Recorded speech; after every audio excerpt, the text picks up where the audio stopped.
intimacy. Right. But when you have, and we talked about this, it's very pictorial. So when you have pictures of male and female body parts and they're all labeled, that could be perceived to some families that is sexual.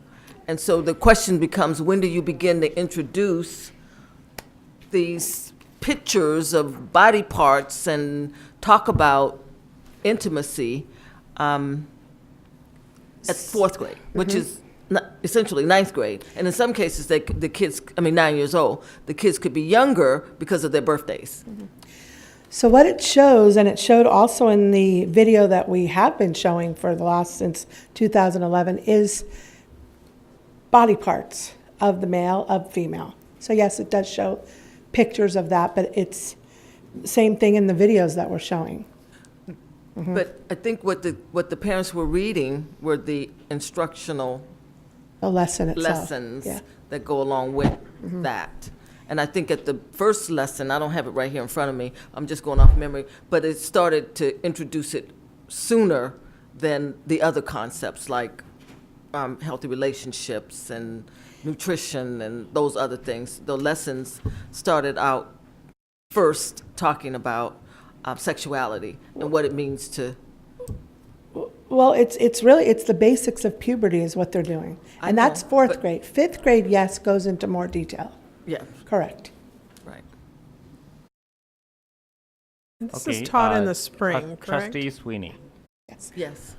I just wanted to add another thing that when it did come before the curriculum committee, there was an interesting wording there that said the 3R curriculum is free curriculum from a third party, cannot and will not be modified.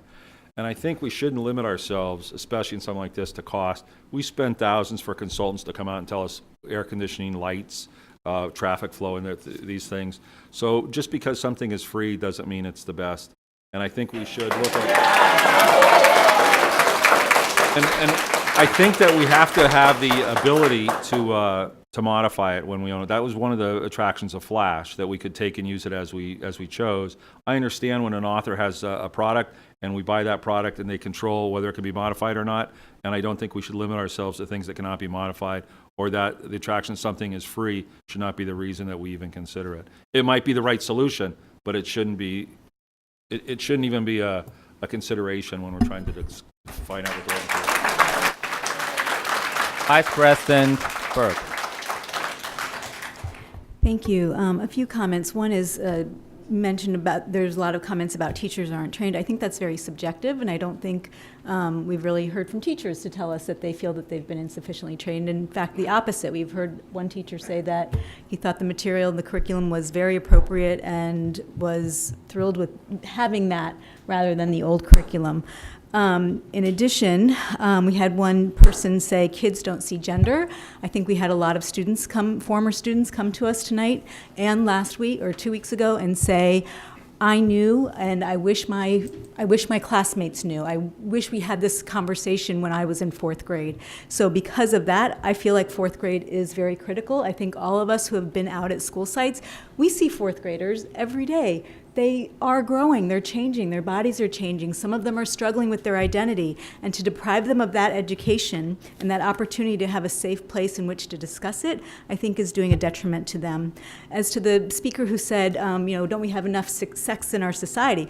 I would agree with that, and that's exactly why we need this curriculum and exactly why we need people in schools who are teaching and talking about this, along with whatever parents are doing at home. So I would support fourth grade. And again, I think that we can talk about in the AR, it says students shall receive instruction in, and it has brackets, mixed or single sex. So that is something for us to decide for fourth through sixth grade. So we still have that motion. If we're going to tweak and talk about the AR, are we in a position now to do that? You can certainly suggest any language, and if there's consensus among the board when you make a motion to adopt that language, then that would be what comes back as the second read. So you have the ability to actually, this is your policy, so whatever adaptations you would like to make, we just took it straight from CSBA, and the little bits in blue are the FUSD content that was added. You have absolutely authority to change that content. Trustee Crosby. I guess